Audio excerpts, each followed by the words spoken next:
Você conhece alguém que tem aquele namorado, que tem aquela namorada há algum tempo, já vivem juntos, nunca documentaram nada, estão construindo patrimônio e ninguém sabe como é que vai ficar no momento em que eles precisarem conversar sobre isso?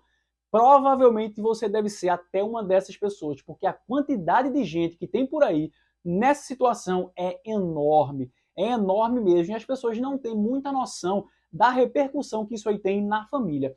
Vou dar uma noção para vocês. Olha só, quando você está convivendo com uma pessoa de forma pública, estável, contínua e duradoura, vocês têm uma união estável. Só que se você não documenta, o que é que acontece? A união estável ela vai ser reconhecida pela lei, pelo judiciário. Quando isso acontece, a legislação é que estabelece os parâmetros, as regras que vão ser aplicadas sobre aquele patrimônio, sobre aquela família.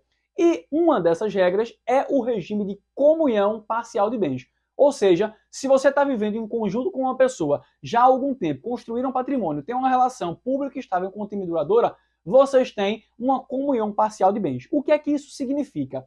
Isso significa que a partir do momento em que vocês começaram a conviver juntos, até hoje, metade do que cada um dos dois construiu é do outro. Pois é exatamente assim que acontece. Então, se você tem lá a sua empresa, o seu ganho, o seu trabalho, ganha seu dinheiro, adquire seus bens no seu nome, a outra parte, o outro cônjuge, o outro companheiro faz a mesma coisa, ganha da parte dele, adquire bens no nome dele, o que é que acontece? Na verdade, este patrimônio, independentemente do nome de quem está, pertence aos dois. Ou seja, se você ganhou algum patrimônio, comprou única e exclusivamente no seu nome, registrado lá, prego batido, ponto e virada, só está o seu nome lá, o seu CPF, não importa. Metade disso é do outro lado e vice-versa para o lado de cá. Então, se você tem algum apartamento, se você tem algum patrimônio, casa, carro, o que quer que seja, metade disso daí vai pertencer ao seu cônjuge, ao seu companheiro, à sua companheira.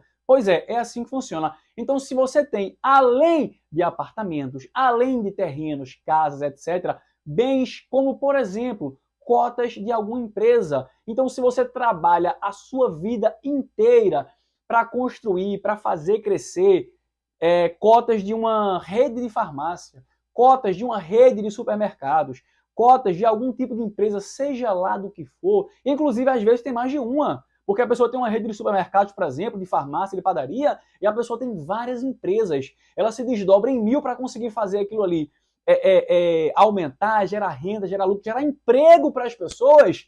E quando vê, metade daquele patrimônio, daquele esforço todinho, daquele suor que desceu do rosto daquela pessoa, vai para o outro lado no momento em que há alguma discussão sobre algum patrimônio. Ou seja, se há um divórcio, se há uma extinção de união estável, um inventário, uma regularização patrimonial ou qualquer coisa que seja que leva aquela família a ter alguma discussão, alguma conversa sobre patrimônio, normalmente é o momento em que dá algum problema.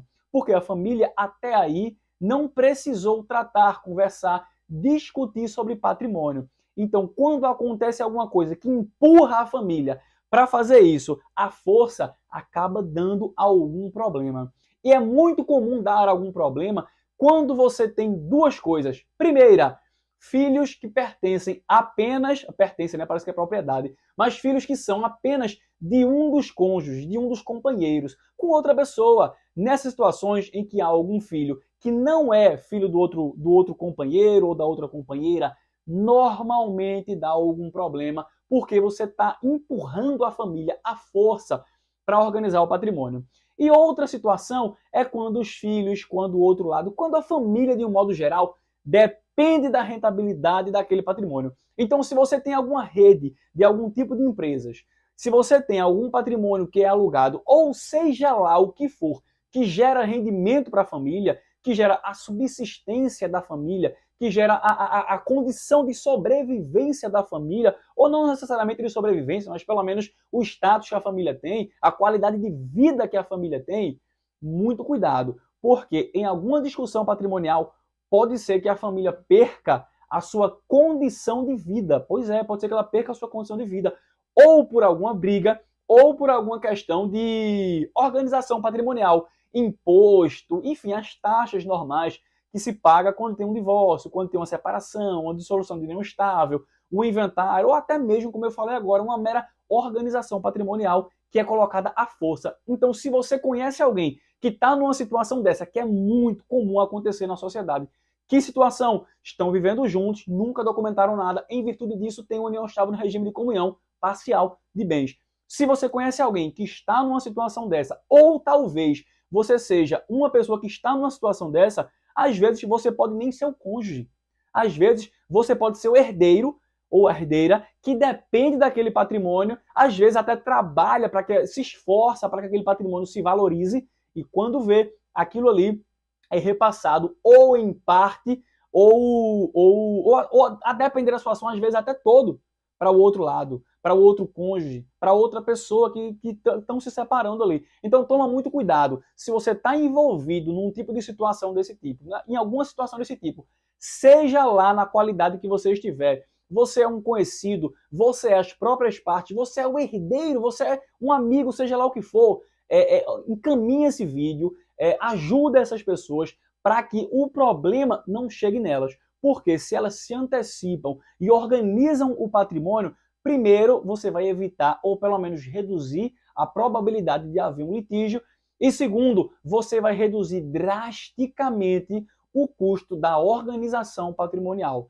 Então, manda esse vídeo para essa pessoa, se você for essa pessoa, assiste e vem ver mais de uma vez esse vídeo para que você se conscientize e não deixe o problema chegar até você antes de você estar pronto. Então, se antecipa, se organiza para que um problema, uma partilha, ou seja lá o que for, quando chegue na família, ela já esteja preparada para isso, tanto do ponto de vista familiar, como do ponto de vista financeiro de organização patrimonial. Se você gostou disso que eu falei aqui agora, se inscreve no canal, compartilha, manda para as pessoas que você conhece, para que cada vez menos pessoas na sociedade caiam nesse tipo de problema. Valeu e até a próxima dica!